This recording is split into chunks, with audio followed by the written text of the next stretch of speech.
खरं म्हणजे देशाचे प्रधानमंत्री नरेंद्र मोदीजी यांनी एकदा दोनदा पुन्हा त्यांनी जे आवाहन केलं ते अतिशय मोदीजींनी गांभीर्याने घेतलेलं आहे आणि हे आपण देखील गांभीर्याने घेतलेलं आहे, घेणं आवश्यक आहे.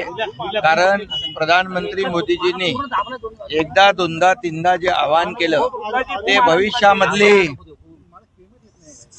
भविष्यामधली परिस्थिती आपल्या देशाची युद्ध जरी दुसऱ्या देशात सुरू असलं तरी सुद्धा त्याचे परिणाम, युद्धाचे परिणाम इतर देशांना भोगावे लागतात.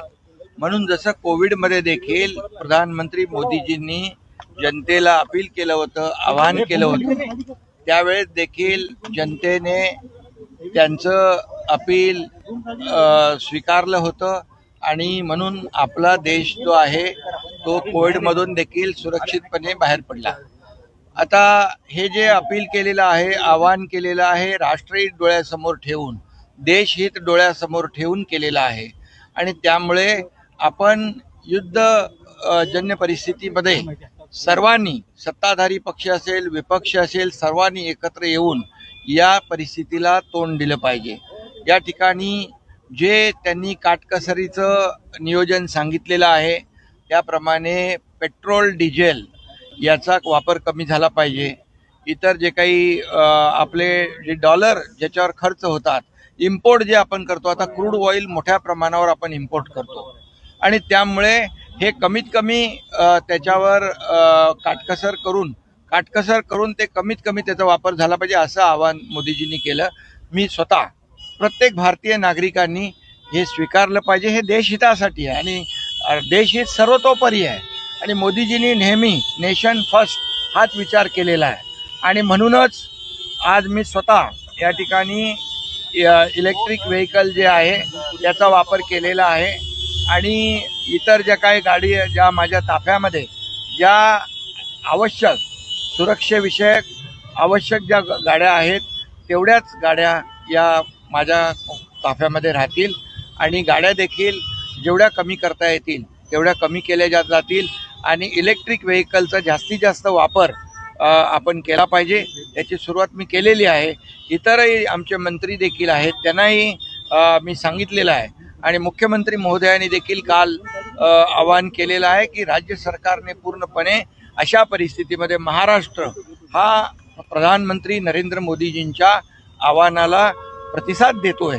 त्यामुळे हे खरं म्हणजे मोदी साहेबांचं काय वैयक्तिक काम नाही आहे, हे देशहिताचं काम आहे, राष्ट्रहिताचं काम आहे. आपल्या देशातल्या नागरिकांना कमीत कमी या युद्धाचा फटका बसला पाहिजे, परिणाम कमीत कमी झाला पाहिजे, अशा या हेतूने हे आवाहन केलेलं आहे. आणि म्हणून राजकारण कधी करावं, कुठं करावं हे विपक्ष आणि विरोधी पक्षाने ठरवलं पाहिजे. खरं म्हणजे राजकारण करायच्या खूप वेगवेगळ्या प्रसंग असतात, वेगवेगळ्या संधी असतात, परंतु राजकारण अशा परिस्थितीमध्ये विरोधकांनी करता कामा नये. हे केवळ राजकारण आहे आणि मोदीजींच्या विरोधामध्ये त्यांना बदनाम करण्यासाठी हे सगळं जे काही सुरू आहे त्यांच्या हातामध्ये काही नाही आहे. मोदीजींच्या पाठीमागे 140 कोटी जनता आहे. म्हणून तर पश्चिम बंगालमध्ये, आसाममध्ये जो काही विजय मिळालेला आहे हे याचं जे काही परिणाम दृश्य स्वरूप दिसतंय आणि म्हणून मी देखील महाराष्ट्रातल्या नागरिकांना आणि सर्वांना आवाहन करतो की आपण याची पेट्रोल, डिझेल जे काही त्याची कमीत कमी त्याचा वापर कसा होईल, नियोजन कसं होईल या दृष्टीने आपण पाहिलं पाहिजे. हे देशहितासाठी, राष्ट्रहितासाठी आवश्यक आहे. मुख्यमंत्र्यांनी आदेश केले की आता विमानं देखील आता वापरता येणार नाही. ज्या माध्यमातून इंधनाचा वापर कमी करून इंधनाची बचत करता येईल त्या माध्यमातून आपण ती केली पाहिजे. सर, अमोल कोल्हे असं म्हणतायत की अबकी बार तोंड दाबून मुक्क्यांचा मार, अशा प्रकारे विरोधक जे आहेत. नाही, आता विरोधक जेव्हा टीका करतात, आज विरोधकांनी देशातल्या अनेक पक्ष आहेत ज्यांनी जेव्हा मोदीजींवर विरोध केला तेव्हा 140 कोटी जनता मोदीजींच्या सोबत आली आणि मोदीजींना त्यांनी साथ दिली. आणि आज काँग्रेसची काय परिस्थिती आहे देशामध्ये, किती वेळा टीका करतात, देशात पण करतात, बाहेर पण जाऊन राहुल गांधी टीका करतात आणि त्याचा परिणाम त्यांना भोगावा लागतो. जनता जी आहे ती सुज्ञ आहे.